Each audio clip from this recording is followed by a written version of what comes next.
a masterful presentation on the importance of nutrients and cancer. But here's the thing, folks. It is not just about nutrition. Although nutrition plays a huge role in cancer, but it's not just about nutrition. There are other aspects that will affect, to a very large extent, the efficacy of the nutrition that you take. And that's what Bernie is going to talk about. But I wanted to show you a pictorial view of how this whole thing works, hopefully. To the left of your screen, you see a mountain, and that signifies the natural approach. That's what happens with nutrition, with what you do to live a healthy lifestyle, all the things that help you live a healthy lifestyle. Now, if you have a disease on the left side, on the right side of the screen, if you have a disease, well, doctors and surgeons and radiologists all focus on that disease. What we want to focus on is what you can do at home between visits and during visits and during treatment so that your treatment will work better. We believe that everything works together better when we do everything. And you can see on the left side of the screen, you can see the mountain is growing bigger, which means that the person's health is getting better. And if we look at the next screen, as the mountain gets bigger, you can see the arrow going from the left side to the right side, affecting and dealing with the disease. We believe that the body can heal itself. But here's the thing, even with the best nutritional products, even with the best approach, best lifestyle, if your mind, if your thinking is wrong, if your beliefs are wrong, and Bernie is going to go through that. And that's why we have the mind and the emotions at the preeminent position, because that is what affects everything else. If your beliefs are wrong, your nutrition will not work like it should, and you need to understand that. And so it is of first importance that we get some of those things that block us from receiving our healing. We get them out of the way. And as I say this, I remember I was counseling a lady whose husband had brain cancer, and the doctors, according to her, the doctors were shocked at the speed at which his cancer progressed. And after I probed a little bit more, I found out that, well, he had deep-seated resentment and maybe towards her side of the family, his in-laws, for some of the things that they did to him and his wife, and he wouldn't let go. And I tried to get him to forgive them, because I knew that once you forgive, that does help to remove some of the blocks. But unfortunately, we didn't act fast enough, and he lapsed into a coma. And again, the doctors were shocked at the rate of its progress. And I tell you, when an oncologist is shocked at the rate of progress of it, that's a bad thing. That's a really, really bad thing. So basically, folks, this is not just woo-woo or soft science anymore. We are now having some of the top scientific experts in the world validating the fact that emotions, your thoughts, your beliefs have a physical effect on your body cells. And one of these people is, of course, Dr. Candice Pert, who is a neuropharmacologist. She narrowly missed a Nobel Prize for her work on the opiate receptor. So she knows what she's talking about. That's the book on called Molecules of Emotion. The other book I would strongly recommend anybody who has cancer is called The Anatomy of Hope. Hope is, of course, very, very important, and that is the theme of our cancer webinars for the month. Of course, you don't want to be without Dr. Siegel's book, his bestseller called Love, Medicine, and Miracles. And I tell you, this is what I listen to. If you can't read, if you don't have the time to read, buy the CDs, buy the tapes, and listen to them in your car or at home. It will help you a great deal. And he's been talking about these things long before I was born, and we are just so grateful that people like him blazed the trail, took all the abuse, took all the insults, so that people like us can do what we're doing today. So we're very, very, very grateful to have him on the webinar again to share his wisdom. Sherry, do you want to introduce?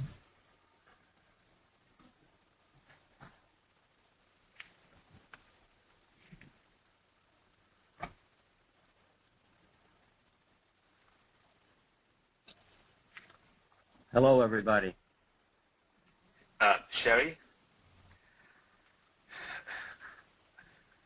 Hi. Do you want to? Okay, I'm here. I was muted. I apologize for that. It took me a second to unmute. Okay, yes, I would love to introduce Bernie. Bernie Siegel is a retired surgeon, a mind-body pioneer, and is the author of several best-selling books, including Love, Medicine, and Miracles, which David just talked about, Prescriptions for Living, and 101 Exercises for the Soul. Dr. Siegel is also a world-renowned health educator, a dedicated patient advocate, and the founder of the nonprofit organization ECAP, which stands for Exceptional Cancer Patients. Bernie originated ECAP in 1978, and it is a specific form of an individual and group therapy utilizing patients' drawings, dreams, images, and feelings. ECAP is based on something called carefrontation, a safe, loving, therapeutic confrontation which facilitates personal lifestyle changes, personal empowerment, and healing of the individual's life. The physical, spiritual, and psychological benefits which followed have led to his desire to make everyone aware of his or her own healing potential. And so for many people, Bernie really does need no introduction. He has touched people's lives all over our planet, and we are so honored to have him here tonight. So, Bernie, are you there? Yes, I'm here, but I'm not all there.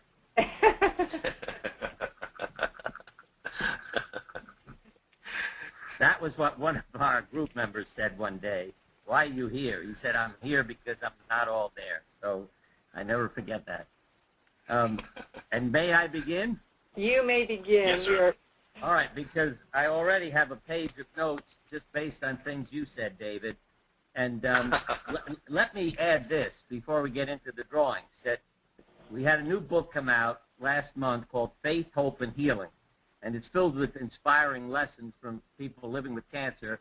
And after each one is my reflection, as well as a lot of my writing at the beginning and end of the book. But it's all the lessons we've learned. But the term reflection, water has become very important to me. And part of it is because the message from Jesus to Nicodemus, who said, how can I be born again? I'm a grown man. I can't fit in my mother's womb. He said, we're water and spirit. And that really jumped off the page at me. Why did he say water? And I think there are several reasons. One is that water has incredible capabilities to change. So it can overcome obstacles and never really ever complains. You never hear water complaining when it hits the shore or bounces off a rock. You record it and say, isn't that soothing? And so I'd say it's a wonderful role model. And it's in every religion, every really important myth. We're immersed, we're cleansed, we come forth again. And the other is that the ugly duckling, fortunately, didn't go around cursing his mother endlessly. He somehow was able to quiet his mind and look into the stillness of water and see himself and his beauty. If the water weren't still, if his mind weren't still, he would never have been able to accept the fact that he was a swan, because he couldn't have seen that. So I'd say, quiet your mind, reflect, learn who you are. And literally, I keep saying to people, it's important to be born again. In some cases, I tell them to change their name. Become the person you were meant to be, because he who seeks to save his life will lose it. If you become what everyone else wants, you literally lose your life. Then you learn you have a few months to live, and you save your life and stop doing what others impose on you. And that's what I thought 30 years ago when people joined our group, started living the life that felt right for them, and then didn't die when they were supposed to, as well as to coin Solzhenitsyn's term in his book Cancer Ward. I thought it was very powerful because he had cancer, and he doesn't talk about spontaneous remissions or miracles. He has, one of the men says, I found this book in the medical library. There are cases of self-induced healing. Wow. And the symbol that flutters out of the book is a rainbow-colored butterfly, and that we will be getting into shortly with our drawings. Every color is an emotion, but when you get your life in order, a rainbow, through transformation, the butterfly symbol, you can have self-induced healing. And we need to learn from the people who don't die when they're supposed to. They always have a story. We have to understand that we have potential. If the authorities in your life, parents, teachers, and clergy, tell you you're a problem, you'll never amount to anything. Quote, my mother's words were eating away at me and maybe gave me cancer.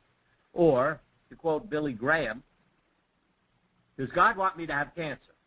He received that letter. And Billy Graham's answer was, not necessarily, but maybe yes, so you'll become closer to God and more spiritual. That is not true.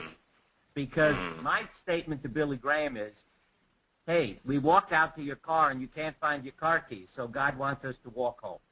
Now, if Billy Graham said, no, let's go back to my office and look for my keys, I'd say, you're not living the sermon. I can't trust you. So if you lose your car keys, look for them. If you lose your health, look for it too. God does not take away your health. Now, and as I said, rebirth yourself, reparent yourself. Your genes don't decide. It's the chemistry, part of what David was talking about. This epigenetics, the biology of belief by Bruce Lipton. He and I obviously agree with each other, that your genes get a message. And you have to remember this. Your body, well, there's a poem by John Updike. The scab is a beautiful thing. The coin the body has minted with an invisible motto, in God we trust. Your body loves you. That sentence jumped off the page at me, and I put that poem in one of my books. Your body loves you. So on Monday morning, when you get up and hate your life and hate your job and don't want to get out of bed, your body responds with a heart attack, stroke, or illness and says, okay, don't worry, you don't have to go to work today. We'll get you to the hospital. Now, what if you got up loving your life? Say, your body loves you. But if you don't love your life and you don't love your body, it misinterprets your messages and tries to end your life so you're free. It's doing you a favor. But if you wake up in the morning and say, I love my life, I love my body, it will do everything it can to heal. Because the body knows how to heal. You don't have to give it a list of instructions. I never get, I operate on people and I don't say, here, do this in order for the wound to heal. Your body knows intuitively. The other was that something I found when you said I was a pioneer. I was a pioneer because I was a surgeon. When I thought I had discovered some wonderful things through drawings and my work, I sent articles to medical journals. They came back saying it's interesting, but it's inappropriate for this journal. When I sent it to where it was appropriate, it came back saying it's appropriate, but it's not interesting. We know this. Why did they know it? Because they're psychiatrists and psychotherapists. No medical student that I have ever met has been told while in medical school, unless it was by me, that approximately 90 years ago, Carl Jung interpreted a dream and diagnosed a brain tumor. Boom. I met Susan Bach, who was a student of Jung's in London, and she said he was always fascinated by the somatic aspects in the drawings. And I said, you're a psychotherapist. You don't see anatomy in the drawing the way he did and I do. So yes, the body speaks to us through these symbols. And very honestly, I think that's the reason we sleep at night. So we'll be in touch with the unconscious and the communication from our body and the other sources of wisdom. As they say in the Bible, God speaks in dreams and images. Carl Menninger, the psychiatrist, was going to write a book called 12 Hopeless Cases. When I wrote Love, Medicine, and Miracles, and I knew him and sent it to him, he said, Bertie, I was about to publish a book, 12 Hopeless Cases, but I won't because you've written it. What did he mean? He had 12 people who were all supposed to be dead who are walking around fine today. And, you go to a psychiatrist at the end of your life, or for that matter, go to a hospice. How do you know a good hospice? They have dropouts and graduations because you get your life in order, and then you feel better, and you go home. Now, it could be for 2 months, it could be for 10 years, but that you respond to the change in your life. Also, David, you talked about winning a war. Wrong concept. You have to heal your life, then you derive benefits. If you wage a war, how many headlines do you read? So-and-so loses his battle to cancer. Dying is not a lost battle. And as a matter of fact, on my website, if people want to read some of my articles, Bernie Siegel, Siegel, MD.com. And one is waging a war against cancer. If you wage a war, you empower your enemy. Never forget what Mother Teresa said. I will not attend an anti-war rally, but if you ever have a peace rally, call me. So find peace. Heal your life. The power of the mind. I learned it in the operating room because I see one of your next speakers will be an anesthesiologist. I was called an explosion hazard years ago. Why? Because I brought a tape recorder into the operating room to play music. And we had explosive gases being used. Within a week, everybody stopped telling me I was a hazard because they all felt better working with me, so they were willing to accept the hazard. But the other was, because of work I'd done with Elizabeth Kubler-Ross, I started talking to people under anesthesia. All the anesthesiologists, again, he's nuts. He's talking to people who are anesthetized. But I'm not nuts. I could say to them, I want your pulse rate to be 87, and it went to 87. We had a man with a cardiac arrhythmia. I'd say, you're on a swing, a nice steady rhythm. Boom, it reverted to normal again. You'd ask people to stop bleeding or divert the blood away from the area you're operating on, and you'd lose less blood.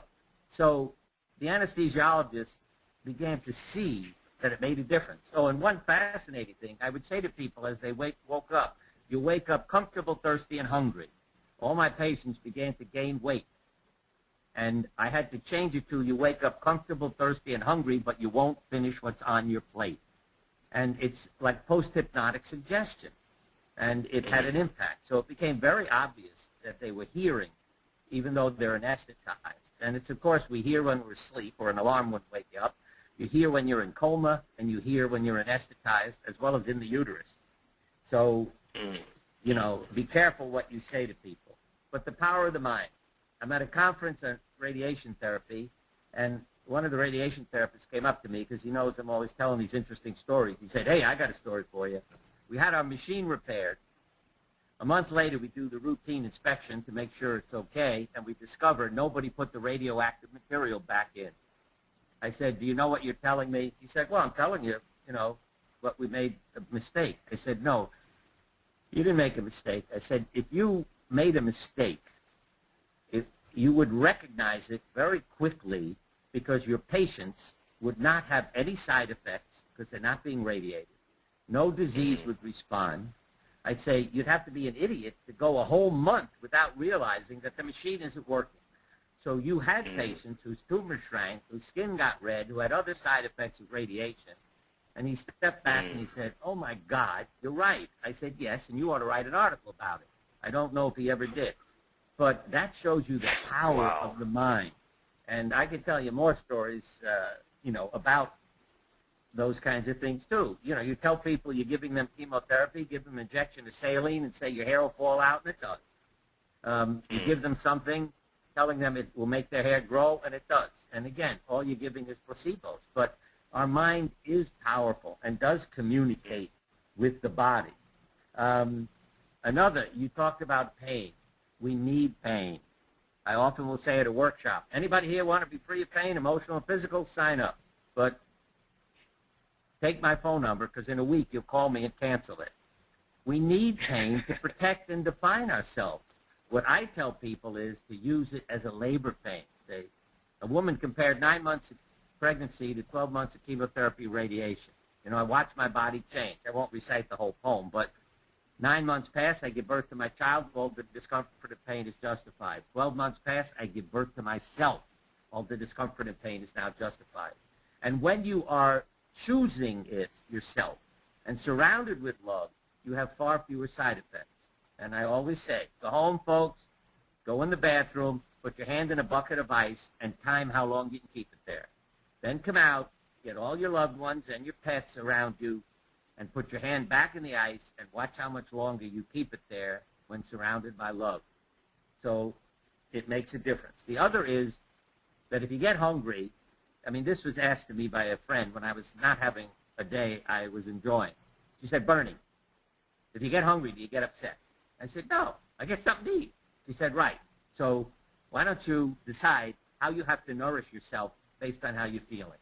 So I'd say that to everyone, too. Don't get depressed about being depressed, knowing it's no good for your immune system to be depressed. Stop, step back, and say, what nourishment do I need to bring into my life because of this pain, emotional or physical? How do I need to help myself? The other is also define your pain, define the experience of illness. See, I'm showing you a picture of a backache. What I would say to her is, what does it feel like? See, if she says to me, oh, I have a herniated disc, that's a diagnosis. I have no idea what you're going through. What does it feel like to have this backache? Oh, pressure, see, failure, roadblock, draining. These are just words that come out of people.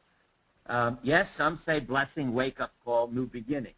But what I say to them is, how do those words fit your life? So when the person with the headache or the backache says, oh, yeah, go home and relieve the pressure. When the person said failure, the line was, my parents committed suicide when I was a child. I must have been a failure as a child. That helped her start a new life, literally. Now, when I say that, please understand this. If you grow up with love, you are a multiple personality in a healthy way. I am. I'm absolutely a multiple personality. I never could understand until this concept came to me.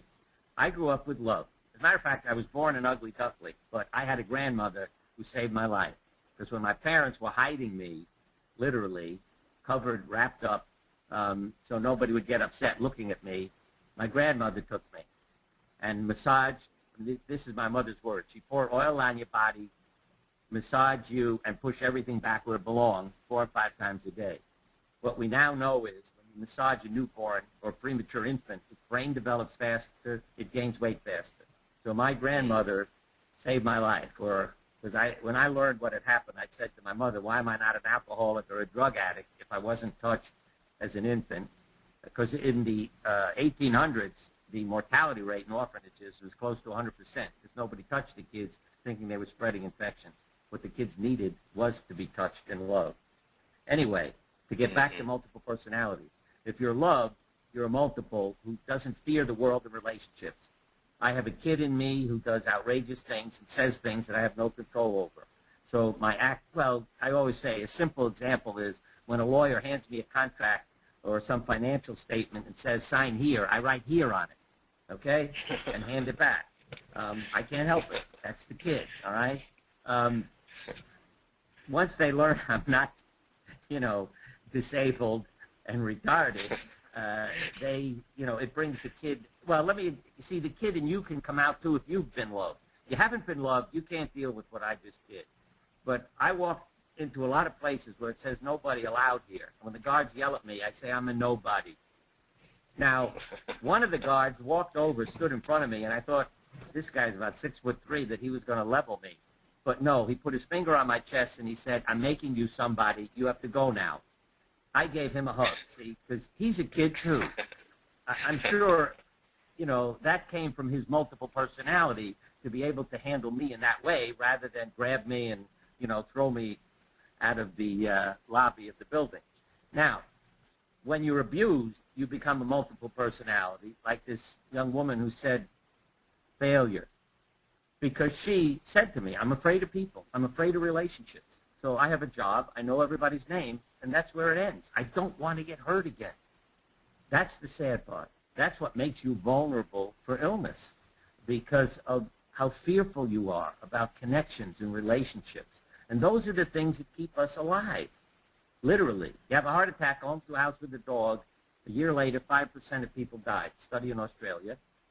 You go home to a house without a dog, 26% died. I forgot the name of the doctor in Australia, but he said if everybody in Australia had a dog, we'd save $145 million a year in medical care. Yes, he was smiling when he said it, I'm sure.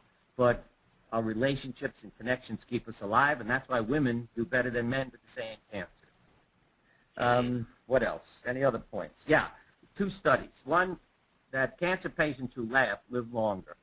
And you don't need something funny. You interrupt your day every few hours and laugh. Next time you're fearful, laugh. You'll see how it erases the fear, alleviates pain. It just changes your chemistry.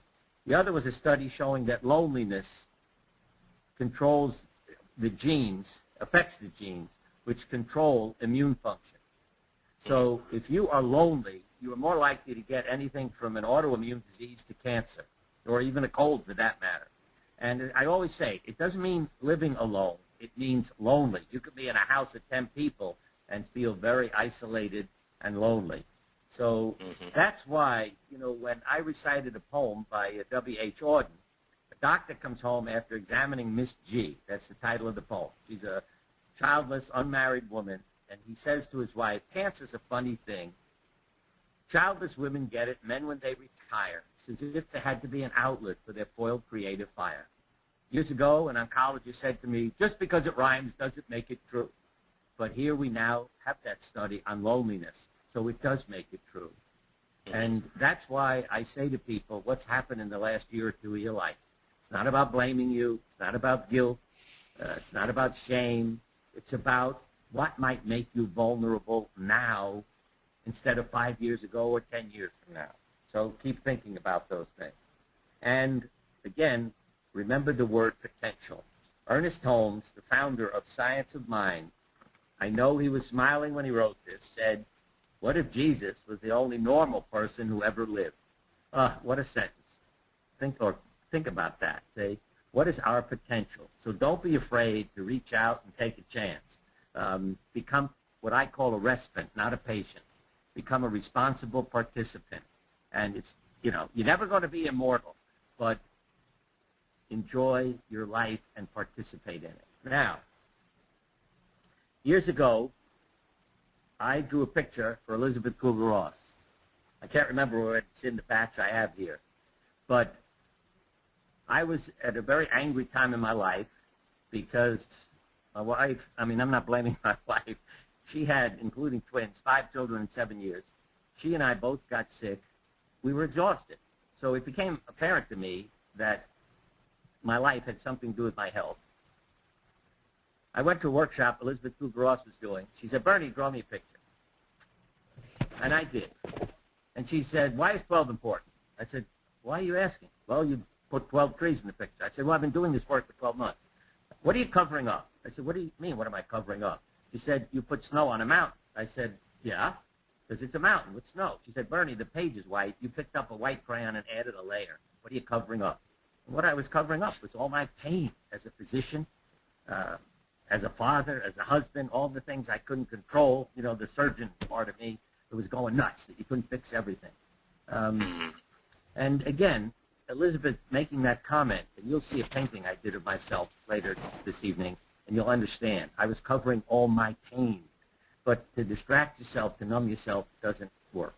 Now, this first drawing, me and my backache. The instructions are, draw a picture of yourself. Okay? And what do you get? You don't get the person, you get the disease. Some people need their disease, and I mean that literally. That's how they get attention. That's how they get their family to respond to them.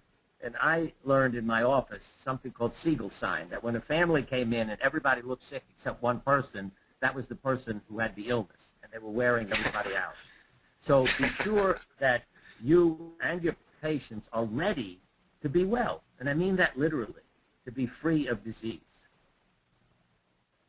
Now, when you talk about men, you run a support group. Rarely do husbands come with their wives, or even, we're getting more men now when they have cancer. But when husbands come with their wives, in 30 years, when I say to the husband, why are you here? Only 2 men have said, because I love her. What do all the rest say? I'm her chauffeur. See, it's a mechanical response. Don't want to get into feelings. So you have a male engineer sitting in front of you, and you say, please draw a picture of yourself, and look what you get. You get a page of instructions, okay? See, it starts at the top. I have difficulty drawing my visualization, blah, blah, blah. But if you follow his instructions, you could do the drawing. Now, about 20 years after he did this, I showed this slide, and a man in the audience said, that's my father's handwriting.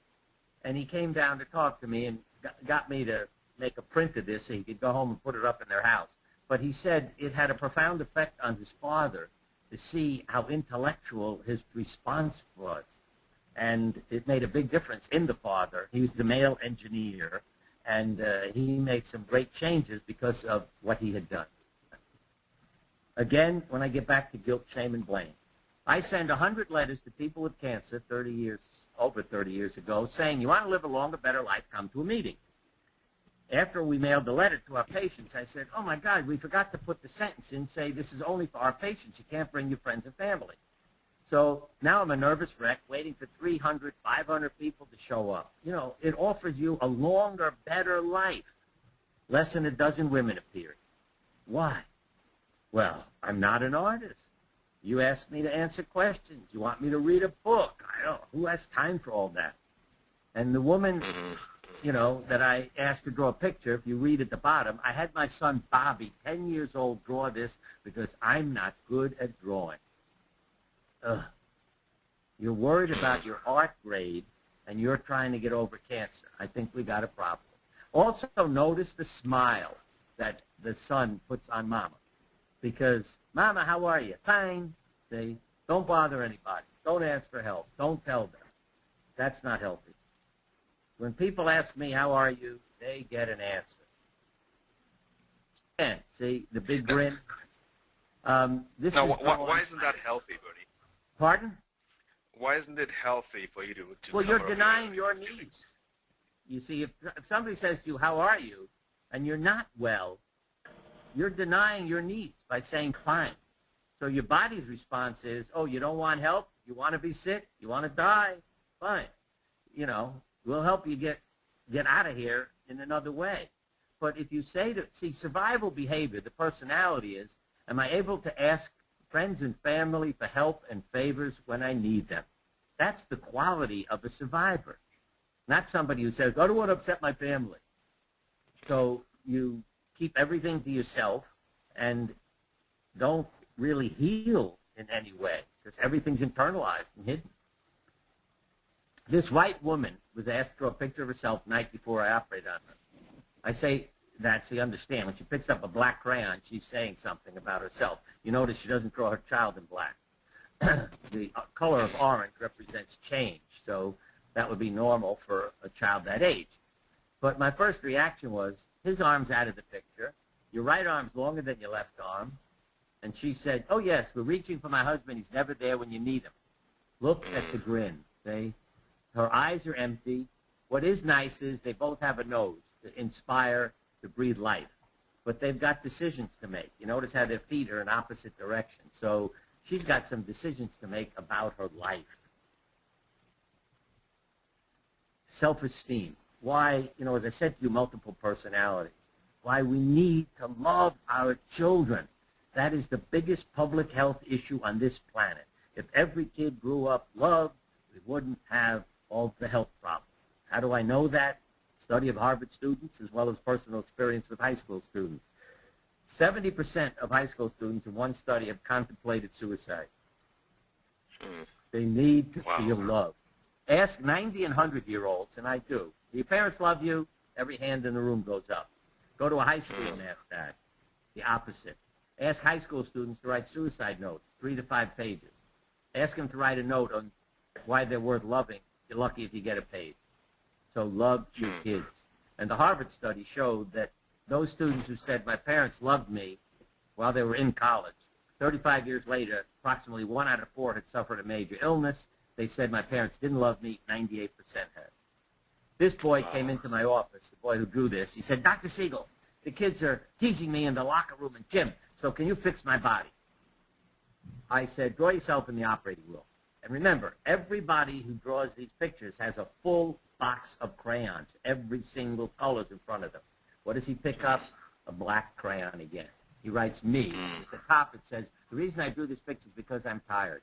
See, his intellect knows this is not good. I mean, it's almost like, you know, even though he's not an art therapist, unconsciously and consciously he knows that's not a good picture. So he makes an excuse, an intellectual excuse. I showed this picture to his parents. I said, your child looks like an insect on the operating table. He needs your love. I said, I'll operate on him to fix what he doesn't like, but he needs your love. He needs to fill the page with his image, not to be a speck. And you see, this is the other side. Did they realize? Pardon? Did they realize that they had not given him love? Did they agree with you about that? That's why I love the drawings with children, because it's not me criticizing the parents, you see. It's the child's statement. Right. And some parents will make excuses. You know, I can't change them. But most parents, like these, would say, thank you. We'll go home and make sure he knows we love him.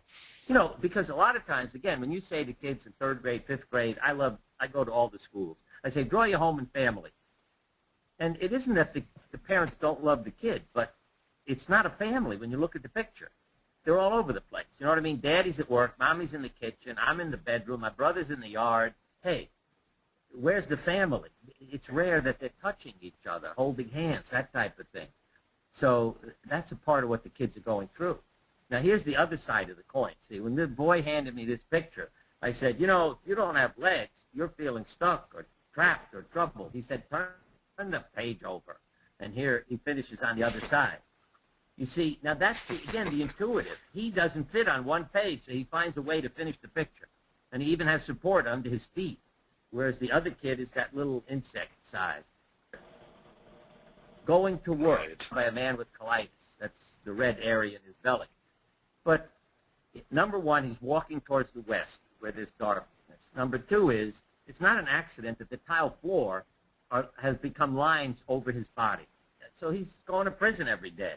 And that's when I said, your colitis is not going to respond. You know, your body loves you. But what will your body do? Hey, I'll keep you sick. You don't have to go to work. So what he needs to do is change his attitude or his life. Either one could work. I know one young man who was a medical student. He had colitis. When he developed a brain tumor and really got mad at every medical textbook which said he'd be dead in a year of his tumor, he changed his entire life. So he rebirthed himself. To quote one lady, you gave me permission to be the person I was meant to be. See, not the one my mother created. Because her mother was always saying, you embarrassed me, dressed her in dark colors so nobody would notice her.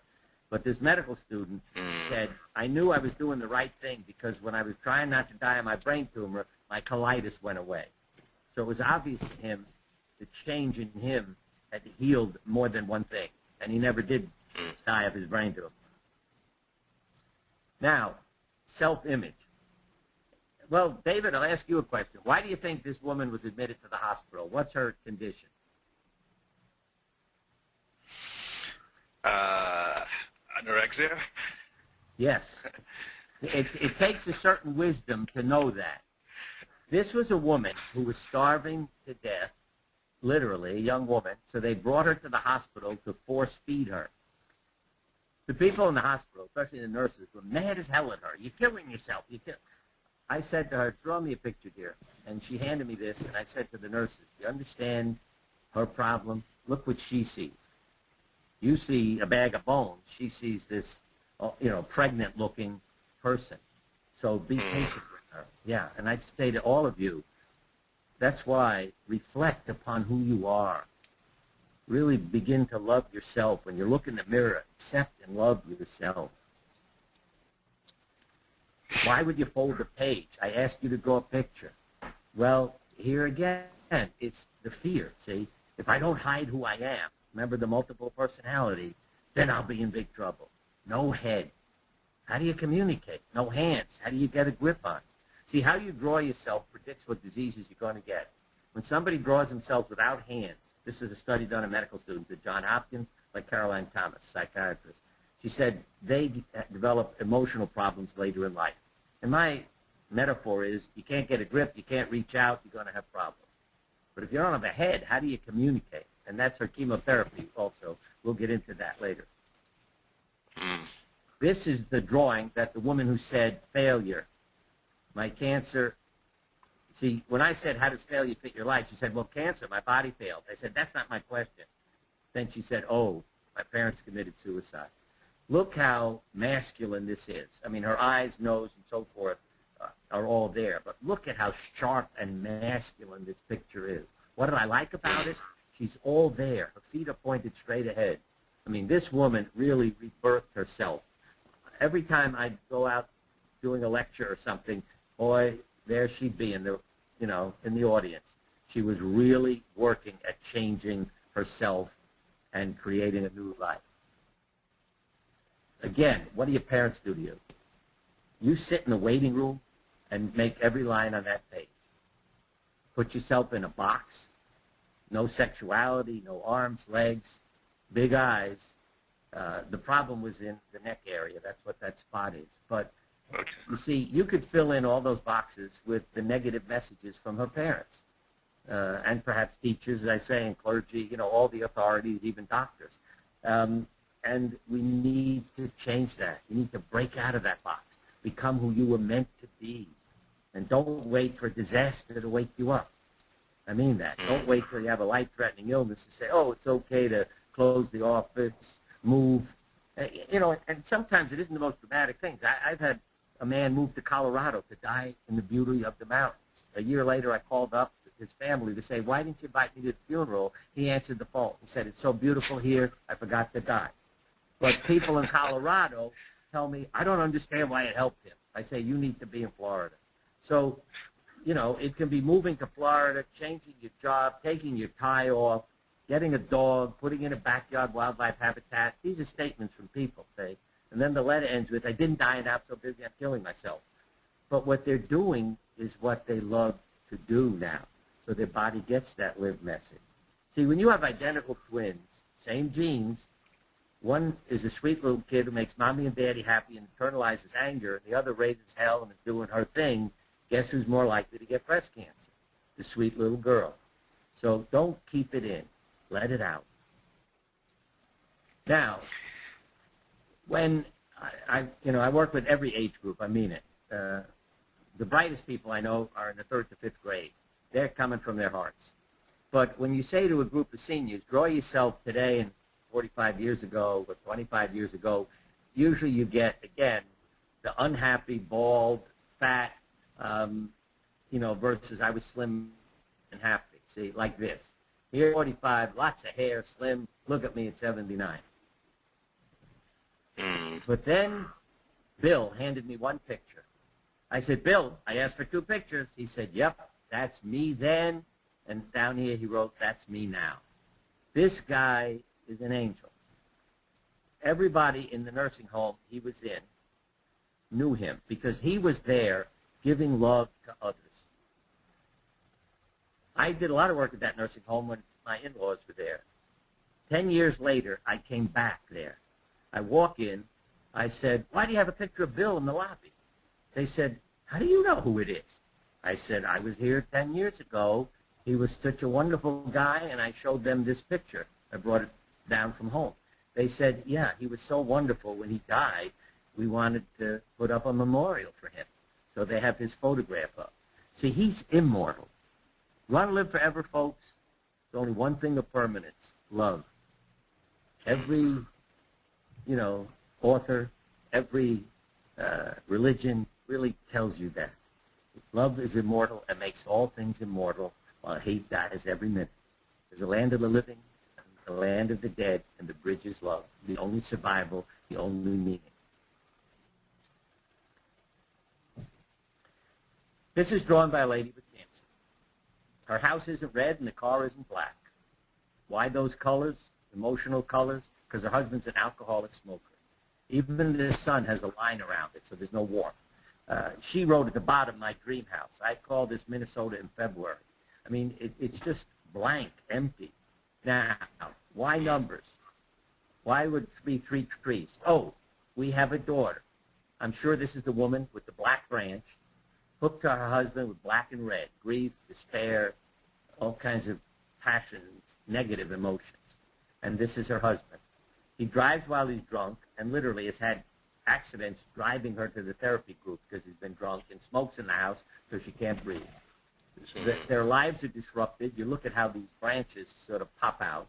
As I say, the black branch, I think, is her cancer. And that's their daughter, who is a medical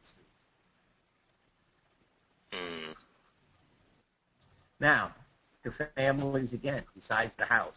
So again, you could say to people, draw your house. Even things like no chimney on a house can say the hot air can't get out. There's a lot of pressure here. So you look at all these symbols. This is drawn by a child with cancer, over on the left. Purple is a spiritual color. It can mean I'm a spiritual person or I'm going to die of my disease. In this case, I really felt if she was saying I'm going to die of my cancer. But her problem was, I don't get enough time from my family. Now, here are 6 people, and I always say to doctors, you know, try to sit down and talk to 6 people about what they do all day. I just said to the parents, look at your daughter's drawing. There's an empty seat on the sofa. She's not in it. Your arms are not available to her. And these parents thanked me. These were nice people. And they called me many times to say how important this drawing was in my interpretation, because their child did go on to die, but they gave her lots of love, and it wasn't, you know, a tragic ending in the sense of losing a battle, or they spent it with love and had something left when she was gone. Now look at this family. See, here's a family circle. There's a rare drawing. Mom is communicating with every single person, so is the older daughter. Okay? And everybody else is touching at least 2 people. So this is a family where you bet they communicate with each other. And I wish every family was like that. Will the real me please stand up? And this is, you know, part of why I love being on radio programs is they always say, Bernie, we're running out of time, because I never stop talking and telling stories. I say, right. I'd like everybody to remember that. We're all going to run out of time, so enjoy your lifetime. And when I thought many, many years ago one of our kids was going to die of cancer because X-ray revealed a bone tumor, and he was 7, I never forget him coming to me the day after I tried to get everybody in the family appropriately depressed. He came in the next morning. Remember, this is a 7-year-old talking to his doctor father. Dad, can I talk to you for a minute? Yes, what is it? You're handling this poorly. Ugh. He said, we're trying to have a nice day and go out and play, and you want us in our room depressed. So can we go out and play? But I never forget those words, you're handling this poorly. And for people to remember that, as I said, you're not a statistic. There's no false hope. I always say, people win the lottery. They've got one chance in what? 20 or 50 million? But they win. So statistics don't predict the future. You give it a shot. Give it a chance. What's your potential? So, yes, I buy lottery tickets, and I have a lot of fun. Even though our grandchildren tell me I'm wasting my money. I hope one day I win and can point out to them it was worth it. But, again, don't wait till you're told you have 2 months to live, okay? The mommy, the professional. Symbolically, the professional's got a black leg and shoe and a purse, a burden. And here she's attached, you see, and touching her child. And I would say to her, don't wait till you have cancer or a heart attack. Or go home and spend more time with your kids.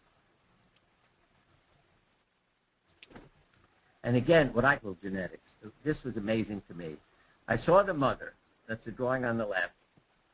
She had cancer. This is her picture. The squiggles were her, you know, the cancer, the white circles, the immune system, etc. Not a very therapeutic image. 8 years later, who walks into the office with cancer? Her daughter. I said, draw a picture. I get the exact picture. She has no idea what her mother did. But you can see what parents do to their children. So, again, you need to teach your children what I call mottos to live by, survival behavior. Help them to focus on their feelings and do what makes them happy. Help them to understand that adversity is a redirection, you know, that life is a labor pain, so use it to give birth to yourself. That material things are not to be accumulated. You see, because I meet people with cancer who say, my father gave me $1 million when I was 21 and ruined my life because I had to be a success. Yeah. You know, it isn't that, gee, my dad will be proud of me if I go and do something good for the world. You know, if I build a well in Africa, if I do something for homeless people. No. I have to go make more money. So, yeah, you know, what we program our kids to do can ruin their lives. Mm-hmm. Years ago, oh, and this is something, I'm glad it came up, because I don't remember the order. I had all these slides. But years ago, my answering machine had this request. I'd like Dr. Kevorkian's phone number. My name is Becky, and I want to be dead. I have a brain tumor. My father abused me sexually. I want to be dead. I said, Becky, I love you. You're a child of God. Send me some drawings first. This one came. I said, Becky, you don't have a face. She said, I'm nobody. This was her second drawing. Her age is reflected by the tree. This, I'm sure, with the years, her father abused her. But when I said, why do you have all the spots on your face? She said, that's how many times he did it. And again, Oh, no. she's living in her head. You know, that's all she has drawn. What I learned from a young lady before I met Becky was, I was her CD, she said. I said, what do you mean I'm a CD? She said, you're my chosen dad. So what I've done since then is adopt people. Now, it's not legal, obviously, but I say to them, if you need a father, I'll be your father. And that's what I did with Becky. She's alive today, and a few months ago picked a new name, Rose. But, I mean, she is so different. Yeah, she still has problems, health problems, and, you know, brain tumor, etc. But what a different person. It is such a pleasure. I mean, when she calls on the phone, it's a different person. She sends me more cards than my own kids. If you know, it's like on Father's Day, you bet I'm going to get a card from her before our own children because there's so much love involved. And I'd say to everyone out there, no matter what your occupation, love the people that you meet. Love them. I didn't say you have to like them. Love them. Reparent them. And especially physicians. What a powerful position we're in. Because when people have been treated with indifference, which is the opposite of love, rejection, which is even worse, and abuse, which is even worse, what do they assume? I'm not worth anything. So you go to the doctor, and you don't follow the doctor's directions. Why? You're testing the doctor. And if the doctor says, goodbye, not giving you any more appointments, you're not doing anything I'm telling you, it's up there. See? He's telling me the same thing my parents told me. What did I do? I would always say, come on back, see you next week. Give him a big hug. And that included people. I used to get such a kick out of it. You have a sign in your waiting room, no smoking, and they light a cigarette under the sign. Okay? Why? Because they're waiting for you to say, get out of here. You know? Don't ever come back. And I would, you know, laugh and invite them in, give them a hug. Often have to change my jacket after I hug them. But what I saw was 3, 6, 9, 12 months later, they began to change their lives because I never stopped loving them. And then they felt worthy. And believe me, it's letting them know. Because I've said I love you to 1,000 high school students. And if you need a new father, you've got one. And people look at me like, you'll be overwhelmed. No. The kids leave the auditorium saying, you hear what he said? He loves us. And so I got 3 phone calls and emails because they got the message. Now, is your life stored in you? Darn right it is. I take your heart and lungs, put them in somebody else, they wake up with your memories. I mean, we've got plenty of stories. I don't have time to tell them all, okay? But when you have heart-lung transplant, wake up and want a beer, and you've never had a beer in your life, you know darn well you got a teenage heart and lungs in you, okay? That's from a friend of mine who wrote a book called The Change of Heart, Claire Sylvia. But what do you think was the worst year in this reporter's life? Now, she came to my office. You look at that, the size of that head, this is an intellectual lady. I knew it before she drew the picture. I thought, this is not going to be a pleasant interview. It's like she's here to attack me. So I said to her, draw a picture, and then we'll talk. When she came in, I wanted to disturb her. See, if you look at the clock, you notice it's one hand. So 12 is important to her. And that would be your best question. You know, if she sent this to me and I was emailing her that she wasn't sitting with me, I'd say, why is 12 significant for you? That's something she has to answer. But to disturb her, I said, what happened when you're 12 years old? I don't like deadlines. There's one hand on the clock. And then she burst into tears and told me what happened when she was 12 years old. Then the interview was different. How do we store things? Jung said this a long time ago. Numbers, quantity and meaning, discovered and invented. Numbers are the way we store these memories. Why would you draw 4 windows in your hospital room when you don't have 4? Even in bed, she's coming apart and is a stick figure. One is covered with a cloud. Every window has 3 pretty things with the number 2 over them. What is this about? Well, you look at her family portrait. She's all by herself, often number 4. Then here's 1, 2, and 3 with only 2 drinks. For brother, for dad. None for her. So you can see what's stored in her is this pain, that I'm not loved as much as my father and my brother. And that hurts. Now, when you get into therapy, see, again, this is very symbolic of what you were saying about winning or waging a battle. You're a Quaker. And why doctors need to be taught how to communicate. We're not. We're not taught how to talk to people. I mean, I learned to say, how may I help you? Not, what's wrong? What's your chief complaint? How may I help you? That's a very different statement, because what redirected my life was my own patient saying, I need to know how to live between office visits. Then I didn't have to feel like a failure, over all the things I couldn't fix and cure. But anyway, you're a Quaker. You're a conscientious objector. You go to a doctor, you have leukemia. The oncologist says, Dave, we're going to kill your cancer. And Dave said, I don't kill anything. I'm a Quaker. And he walked out of the office. I tried to motivate him to think of his white cells as policemen, soldiers, protecting him. But he couldn't. He couldn't. He just could not be violent or kill. And when I got him to draw a picture, what is his white cells doing? They're carrying the cancer cells away. They're cleaning up. But he's not doing it with violence. And I learned that each person had to use their own image. So one person could have a tumor be, a chunk of meat and have their dog eat it, and another, it's a block of ice and God's light is melting it away.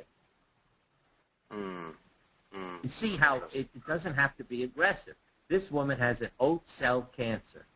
So what does she have? Mares and does eating her oats. What a wonderful symbol. Say, I don't have to be aggressive, and I don't have to kill. The cancer can be nourishment. I keep thinking how bacteria know more than we do. They alter their genes, become resistant to antibiotics, and end up using antibiotics as food. Plants, viruses, all alter their genes to survive. It's interesting, a botanist used the term spontaneous reversal. See, not spontaneous remission, but reversal.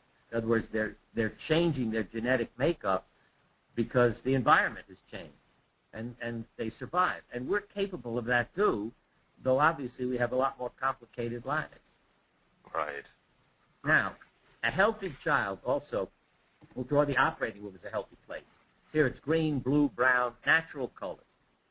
And this is a kid who's loved, because he's not saying, oh, my parents are bringing me here to be punished and cut up. Because I can tell you, some kids, this is a horrible black and red scene, and I know they're saying, I'm here to be punished and tortured. And again, here's a boy going home after surgery. He doesn't pick up a red crayon to show the incision or a black one saying, I'm hurting, it's painful. He's perfectly healthy, blue colors. He's not hurting because he knows he's treated with love by his doctor and his parents. His mother, you see, here is this purple again. That's not saying she's dying. It's saying, I got a spiritual mother. Yeah. And again, what's interesting? The words, Mommy and Daddy will be there waiting for you. This booklet was made by an anesthesiologist because they got so interested in all the drawings I was doing, they made a coloring book for the kids because they were amazed at how much they learned from the kids' images. But you notice it says Mommy and Daddy, but Daddy isn't there. And that's the truth about the men. They're not there. See, the labor pain. This young lady who drew this refused to go for further chemotherapy. Their parents said, could you talk to her and convince her? I said, draw me a picture. When I saw I hate you, I presumed she hated cancer. She said, no, no, no.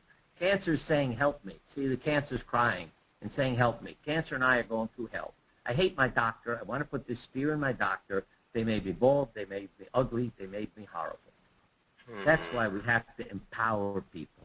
And I always say, if you go to the hospital, take a Siegel kit. Magic marker, noisemaker, water gun.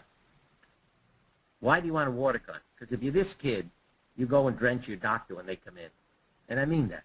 And you'd be amazed at how many kids, once you give them a water gun, say, okay, I'm going back. I learned it from a 19-year-old who was dying in the hospital. And he had a water gun because when he shut the door to be alone with girlfriend and family and people barged in, he drenched them. So he used his anger, but it was appropriate and it didn't hurt anybody. Why do you want a noisemaker? Because this is a wonderful story, and it's true. You go visit your sister at the hospital. I need to talk to you. I've got an important discussion. I need to get your opinion. I need at least half an hour. Okay. The sister turns and pushes the call button. Her sister said, what are you doing? I need to talk to you. She said, yes, we're now guaranteed a half hour of uninterrupted silence. That's the sickness of the hospital. You push the call button, nobody shows up. They're busy.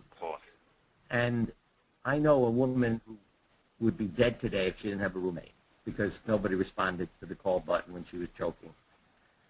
And why do you want a magic marker? Obviously, if you go into the operating room, on one side, you write cut here, and on the other side, you write not this one, stupid.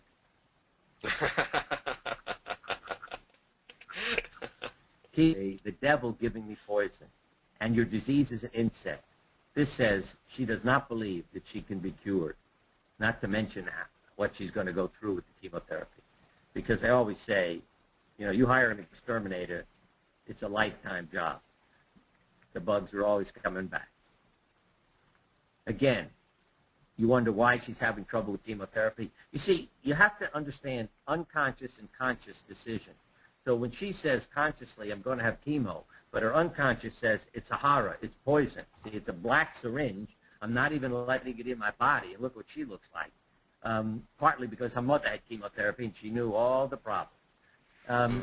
And, yeah, so you've got to know. See, when somebody draws this, they say, wait a minute, I'll show you what we can do about it. But then we can reprogramming it, or you can say, I'm going to go home and eat vegetables and not have chemotherapy.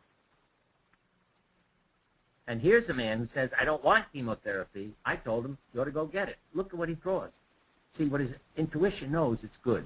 Yellow energy flowing to his cancer. The other person isn't even letting it in her body. He's letting it in, and it goes right to where he wants it. And if he walks away again, it's to the west. And I said to him, go get it. It's good for you. And that's why we need to know both things. Bone marrow transplant, prison cell, stick figures, what a horror. Your mortality rate from bone marrow transplant will be increased. Bone marrow transplant, you're in God's hand. Doctor is uncovered, which is poor technique, touching you without gloves, no mask, but wonderful symbolism. See, here's a human being touching me, not with his stethoscope, with his hand. And here's the passion, the tree of life, my family, my rainbow. Yeah, she's going to make it fine. Yeah. Radiation, no nose to give you life, a monster. Comments at red street lights. Why? Well, the red light goes on when I'm getting treated, so it reminds me of my treatment. And he throws up in the car. He's a skeleton in a coffin. God is the source of radiation with a purple beam. And again, look at his white cells. They're completely encircling the cancer. It's the cancer of the larynx. And he's happy to have his voice say, will he have side effects? Minimal, if any, when God is the source. Right. And again, a beautiful picture, yellow and purple. And what a beautiful picture compared to that monster. The operating room. Nobody's taking care of you. The operating room, love and God. And the surgeon, again, uncovered, touching me. That impressed me in the sense that I did major surgery on people. They would wake up and have no pain. No, and I had to get the nurses who have ultimately realized, because they were right in the chart, patient refuses medication. I'd say, no, you're wrong. They don't require it. And we really had to readjust our thinking. Now, lady draws herself in the operating room. That's a damn poor picture. 2 legs on the table, meaning very little support, and nobody's taking care of you. What are we going to do? Well, you can say, I'm not going to have surgery. Or you can say, let me reprogram myself. So you visualize surgery, being successful, doing extremely well. 3 or 4 times a day you do the imagery. A week later, look what there's now 4 legs on the table, God's light. I mean, I call this a team. Everybody's in the same color, family, friends, husband, doctors. We still got a few problems. The anesthesiologist doesn't reach the floor. So, you know, her view of medicine. And as an aside, I have to say there are many other issues. You'll notice some of the men in the picture are well endowed. Her husband is. And that's something that I would discuss with her about their sexual life and what's going on. But there's a lot of stuff that creeps into these.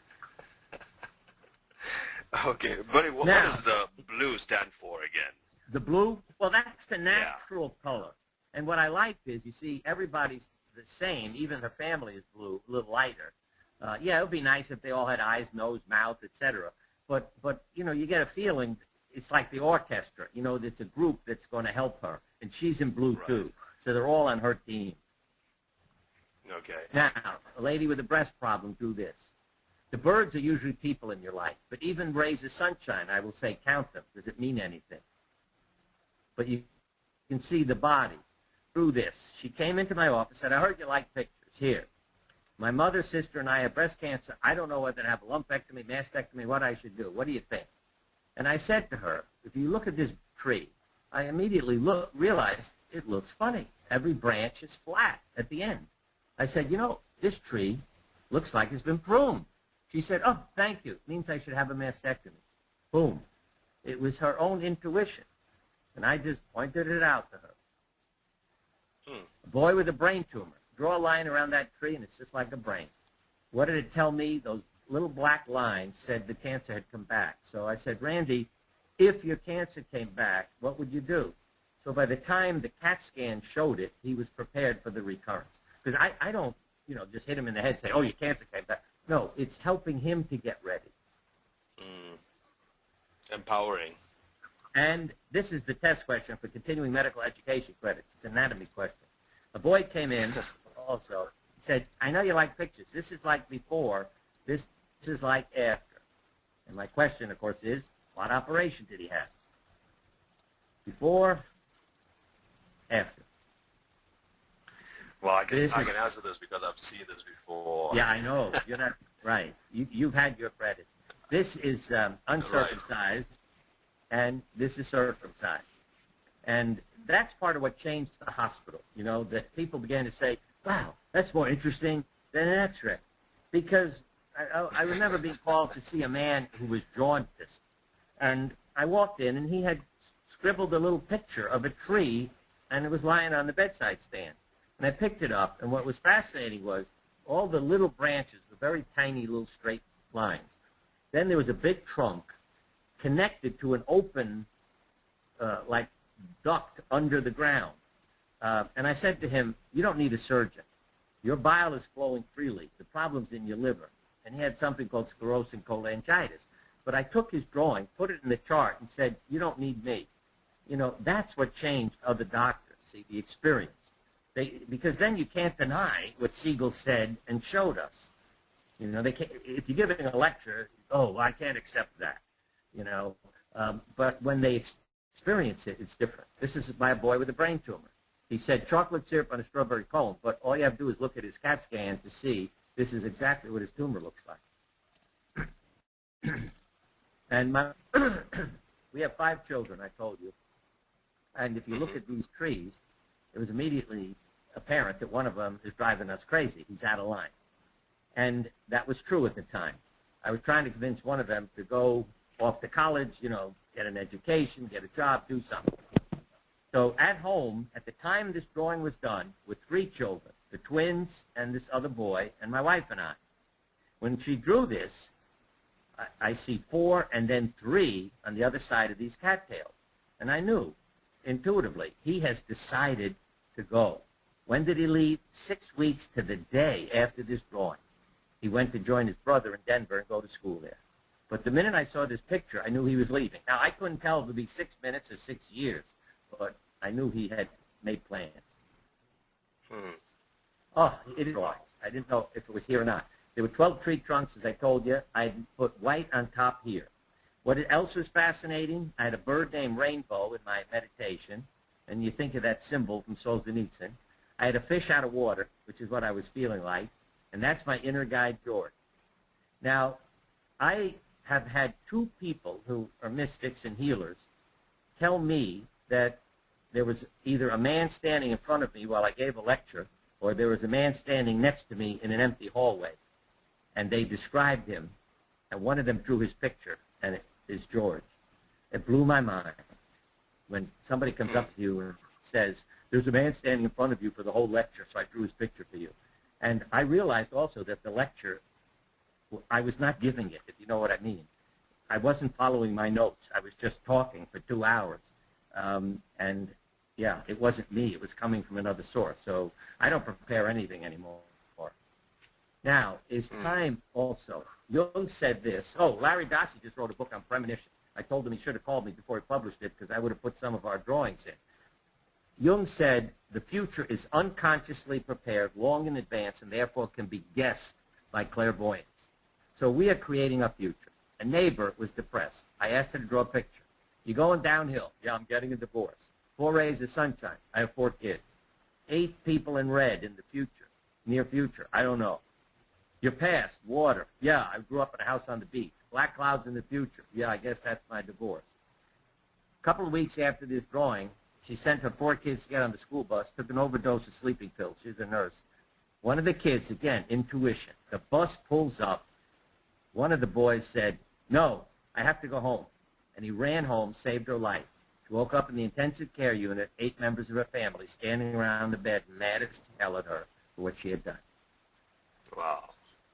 When you get ready to die, 4-year-old named Amber, purple balloon with her name in it, draped in black. All these decorations confuse me. And this, too, because these are natural, healthy colors, yellow and green. She said, that's not me. That's the kid in the next room crying. That explained it. But I said to her mother, she's ready to go out of the picture. Take her home and love her. I said, I don't know what the decorations are. A few weeks later, the phone rings. Bernie, Amber woke up this morning. It's my birthday.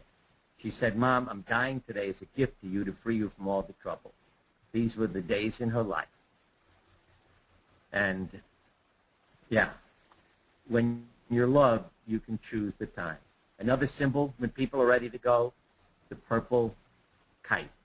But the woman drew it, who's walking the dog. She was a nurse. We called her husband, said, your wife's ready to go. You're not ready to let go. That's right. My wife's a nurse. She pays the bills, makes the meals, takes care of the house. She dies, I'm dead. She said, honey, I won't die. I'll train you.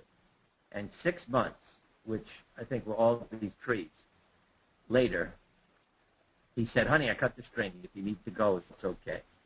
She said, I'll die Thursday when the kids get here from California. And she did. Wow. With diabetes, who went to work with me.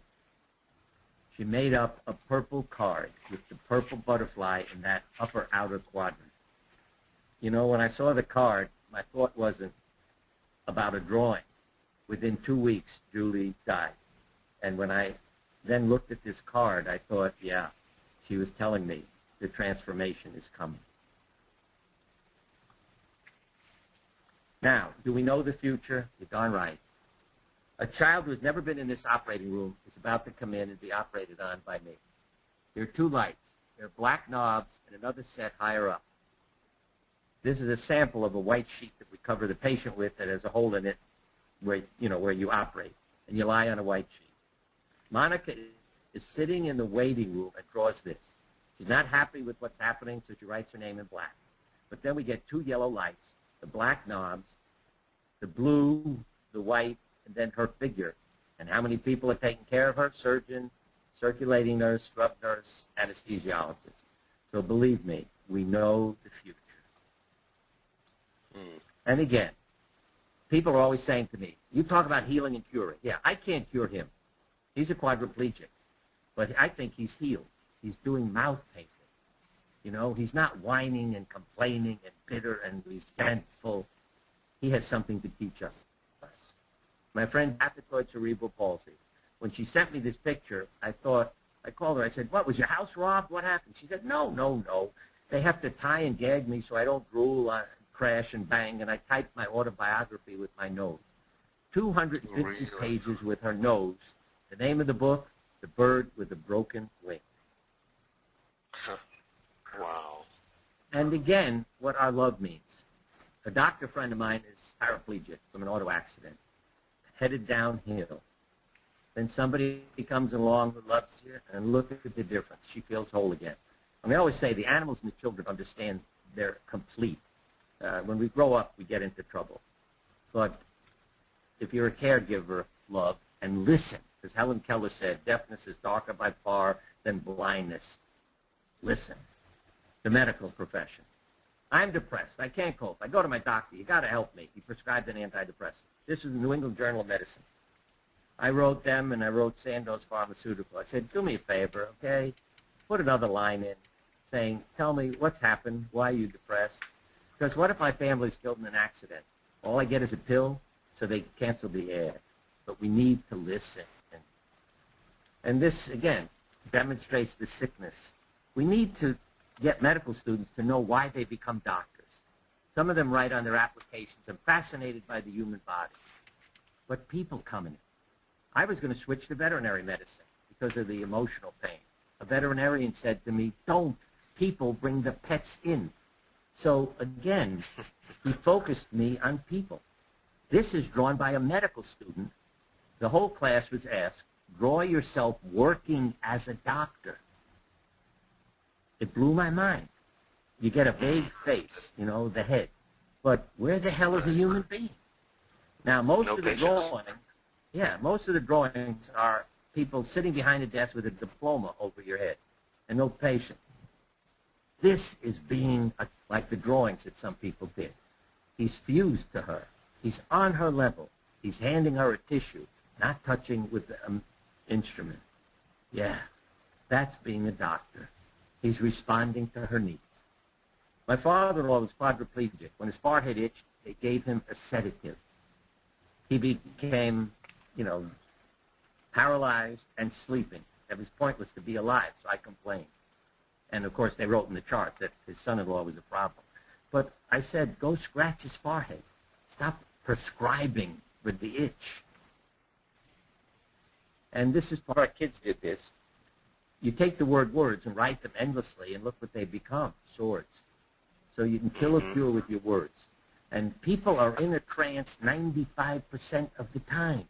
We create that trance by what we picture.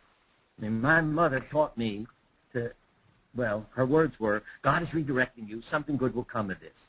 So her programming was to see a better future. You never know what's going to happen. Not all the things that will go wrong. And again, what a doctor's trained to do. This painting was done 150 years ago. This kid is dying on Christmas Day. The father's the artist. I give the doctor credit for being there. He called the painting The Doctor. But the guy is thinking, how can you let a child die and not in someone's arms? That's the part that bothers me. And many paintings always show the doctor sitting like this. Now, I always say, who do you want to operate on you, this guy or this guy? And most people laugh and choose him. But this was the cover-up that Elizabeth asked. When the family, part of why I became a surgeon is because I was an artist as a kid. And I wanted to use my hands, keep using them, because I didn't know artists could earn a living. I mean, I really had no idea of art as an occupation. But when the family and our pets got really tired of sitting still every night, because this is my way of healing myself, and everybody understand this. Do what makes you lose track of time. You're in a trance state, totally unaware of your body, and the healthiest state you can ever be in. And I mean that literally. I always say, if you never know what time it is, how can you get older? But this painting was done when the family and our pets ran out of the house saying, no, we're not going to sit. And I put up a mirror, and then I covered myself up and hid myself. I didn't hide anybody else in the family or anybody else I've ever painted a portrait of. But I learned to put my desk against the wall, and I recommend that to anybody listening to this. I don't care what business you're in. Yeah, and over my desk was that painting, to remind me. But put your desk against the wall. Don't separate yourself from the people you're caring for. And my therapy group. Yes, the animals, as I say, this is our therapist. Her name is Miracle. And again, see, talk about dreams. A woman came in, said, a white cat came into my dream last night, said, my name is Miracle, told me about what chemotherapy I should take, so I wrote it all down. Her oncologist followed the cat's instructions. She's alive and well today. So one of our kids brought home a kitten. We named it Miracle. And if you want to get the neighbors to leave you alone, run around the house with your wife screaming, miracle, miracle, miracle, when you can't find the cat. And the neighbors won't bother you after that. But here she is, black-white Jewish psychotherapist doing guided imagery. Then we do aerobics and Tai Chi. And then we have a session where we sit and talk. My Buddhist friend, Dickens, doesn't say much. My Muslim friend, Gabriel, stares at Mecca for most of the session. But on the bottom shelf is Penny. She's from Our Lady of Perpetual Responsibility, Catholic, has a lot of guilt issues. But I show you this because you understand potential. Look, and believe me, Penny is a very different young lady today. Speaking up, she can tell time, so she knows when it's mealtime, yells at me, and is not, that guilt-laden, sitting on the bottom shelf kind of individual.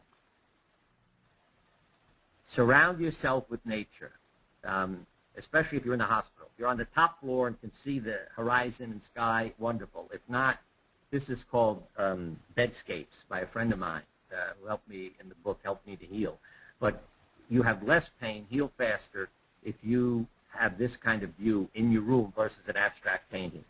And even in your living area, if you live on the first floor of a building in New York City and somebody else is on the 45th floor and sees the sky and the horizon, they have less stress in that building than you do. My wife and a butterfly. This was a mystical experience in a community where a patient of mine had died a year and a half ago. We saw this butterfly confused in a chandelier in a store.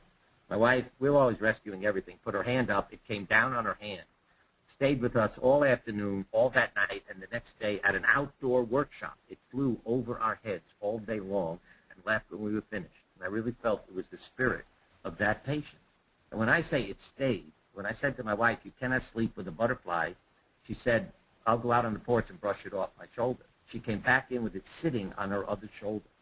So it was very obvious the butterfly had made a decision. Wow. It is out. Create sanctuaries and shrines in your home so that you see yourself as a baby and love that kid. Do I know kids who don't have baby pictures, including myself? Yeah. I got pictures of my mother standing over a covered carriage. But when I got a little older, okay, I got pictures, and they're around my house, believe me. So put your pictures up, create, and put models up. Words like, enjoy yourself, it's later than you think. This too shall pass. When you live in your heart, magic happens. Whatever other inspirational messages you'd like, put them on your refrigerator. I write things on the bathroom mirror with my wife's lipstick. And we just keep them there. So you get that message every time you walk through your house, and you get in constant therapy. And last, but I'm on the board of directors of Heaven as a consultant. And last fall I said to God, this is such a spiritual time of the year. It means a lot to me. God said it's not to do with spirituality. It's to raise money for the New England states. I said, you're missing a point. God said, what am I missing? I said, we're born green leaves. You want to make the family tree happy? You live your life as a green leaf. Then you realize you're mortal. What do? You get rid of the green. You show your uniqueness and your individuality. And God said, Bernie, I like that. And God made one other point. He said, Bernie, what do you say in heaven when you finish giving a report? I said, you say the beginning. Why do we say the beginning? Because that's when everyone starts to use the information you gave. He said, right. And that's why a graduation is a commencement, and the Bible ends not in a conclusion, but a revelation. So I'd say to everybody, keep beginning. And that's the end. Wow. Wow. Thank you so much, Bernie. All right. And, if, as I said, if any people are interested in more, there's one book, well, there are two books. One by Greg Firth, F-U-R-T-H, called The Secret World of Drawing. Another by Susan Bach, B-A-C-H, Life Paints Its Own Span. But they can draw pictures from me and send them in. The descriptions are in my books and also on the ECAP website. If you go to my website, you can click on the ECAP symbol and go right there.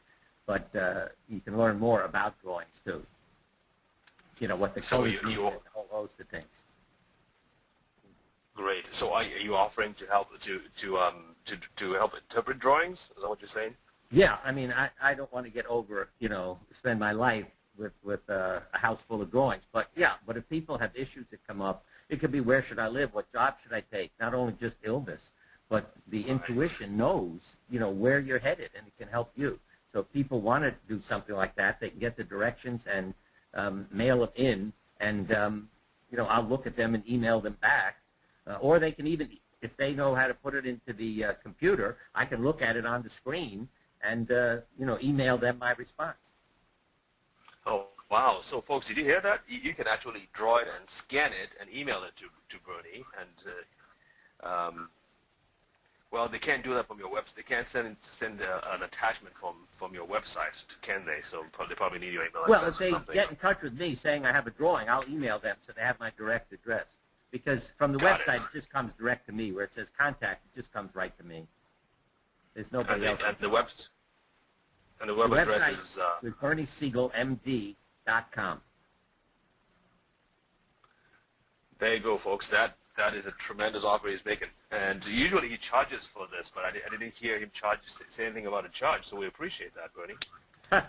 They can send a donation or buy me a lottery ticket. There you go. There you go. All right. Questions, folks. Bernie, what I wanted to ask while people are thinking about their questions was, do you, for all your patients, did you actually always have to get them to draw something, or it was just when you felt it was needed? Everybody who joined the support group initially, I would insist that they draw pictures, and we'd have a session before they came into the group. Now, I just let people come and go and tell them, if they want to draw the drawings, to bring them. But it was a way of picking people who really wanted to participate, who were inspired people and not afraid to do a drawing. So in a sense, it was eliminating some people, you might say the victims, but now I just leave it open. You want to come, come. You want to draw, draw. And when people need help with decisions, then the drawings are something that they're happy to do and go over with me. Got it. So and, even if also, people... let me say this. You're unconscious. See, I can do drawings. You might say, well, how can you do a drawing? You know all the answers. And no, your unconscious blinds you. It's like the way you create a dream. I mean, I'm amazed at times when I do a drawing of myself or my family, how information sneaks in that I wouldn't want you to know, if something isn't going well. But it shows up in some symbolic form, even when I'm trying to do a perfect drawing. So I'm impressed with what comes out in the symbols. Someone asked, what subject should our drawing be about? Well, the two that I ask people to do, one, I just say draw yourself, your disease, your treatment, and your immune system eliminating the disease. So I don't use the word kill. So yourself, your disease, your treatment, and your white cells eliminating the disease. Then, if they don't know what else to draw, I say draw an outdoor scene, draw yourself at work, draw your home and family, draw a choice. Should I move to Baltimore or live in New York? Which job should I take? Where should I go to college? Whatever may be a problem, we put it in symbolic form. So it depends on what else the person would like to know. But if they don't have any other problem, I just say draw an outdoor scene, because that gives us unconscious information. Now, my question also has been, I'm sure you must have tried to get doctors to adopt this, or medical students. Well, how has that been for you? It's hard because it's not part of their experience. That's why I love to show this to them. Then, it sort of shakes them up and they get interested. But it really needs to become part of medical school and medical training to understand this inner wisdom that nobody ever talks about. And it's not easy to get a book published on this. That most of the books, as I said, like the two I mentioned, who looks at them? Jungian therapists, art therapists. So there are a lot of art therapy books, too, that are wonderful. But they don't become a part of medical education. So I'd say the art therapists are more pleased with what I do when I go around talking than doctors are. I mean, they'll say, oh, that's interesting. Oh, that's interesting. And that's what I try to do, stir up some interest so they'll start doing it. And a few doctors, do start. So a few actually went the way and started Yeah. giving their patients drawing assignments. Yeah, because Oh, I good. learned, see, I didn't know anything about it. I was just impressed with what Elizabeth told me from my drawing. So I just went to my patients with crayons and would say, draw. You know, somebody's in the emergency room, you're waiting for lab work. I'd say, hey, draw a picture of yourself. And I was amazed at what information I'd begin to receive from them that helped me know how to take care of them. So I learned it from the patients. And that's why, as I said, when I sent the articles to journals, they came back saying it's interesting, but it's inappropriate to the medical journals. To the therapy journals, they said it's appropriate, but it's not interesting. We know this. See, the reason I liked their saying we know this was that it meant what I was saying was consistent with what they had learned. If you know what I mean, about different colors and symbols. Yeah, they were saying, yes, yes, yes, we know this. And therefore, it said to me, then this stuff is, you know, works, and it's a truth that we can rely on. Right, right. Oh, I really agree with you. Medical students should be taught and trained these Yeah. things. I mean, even what you mentioned about touching. I remember when I was a medical student, there was this elderly lady who had this very painful procedure that was being done on her, and she was she was wincing in pain. And of the whole group, I stepped forward, held her by the hand, so I was with her during the entire procedure. And ever since then, every time she came for a follow-up, she would look for me and just walk over to me and just say a few words which I didn't understand, but you could tell that she was always grateful for that small gesture. Yeah, I saw it in the office with the osteopathic students. You see, part of their training is to touch and manipulate, so they're not uncomfortable embracing a patient. Whereas the medical students, you know, the MD versus the DO, the MDs were much more likely to write a prescription. Your back hurts? Here, take this. Whereas an osteopathic student would walk over and say, let me see if I can help, you know, let me touch you. We really need to be made comfortable touching. I mean, I had to learn, because I grew up with love, that there are abused people. So I learned to say, may I hug you, you know? I also found, however, in the early years, I used to say, I need to hug you, because I was in pain. I didn't realize the first two words were I need. The patients were actually hugging me, giving me the strength to go on. Well, Bernie, thank you so much again. Have any last words you want to leave with us? Yeah, if I had to leave to any therapists out there, that remember this, that if you're criticized by the people you work with, the people you work for, and your family, you're doing a good job, because they know you care. They know that you will learn from your mistakes and that you're listening to them and not making excuses and blaming others. So accept criticism, call it feedback if you want, but let others coach you. Because if you haven't been sick, you're a tourist and you don't know what the natives are going through. So listen to the natives and learn from them. Right, right. Well said. And folks, I just wanted to mention that Bernie actually had to leave his house to go to his son's house to do this presentation because his internet was down for some reason. And I just really appreciate your going the extra mile to help us do this, Bernie. Thank you. And thanks to your son too for Yes. for playing host. Yeah, I'm glad it all worked. Right. It It did. Because I have to tell you that he's been in Europe. I think I told you this. And Yeah. his computer is set up for French and I think Swiss, and so hitting the different buttons, you don't know what you're going to get. You know, it's in different languages. So Yeah. thank God we got it organized. Yeah, thank God. All right. Well, you have a great night, Bernie. And All right, folks, thank you. Bless you all. Thank you, Bernie. Bye-bye. Bless you. Bye-bye. Folks, you have a great night, and thank you for joining us. We'll see you next week for the Cancer Treatment Center's presentation. God bless.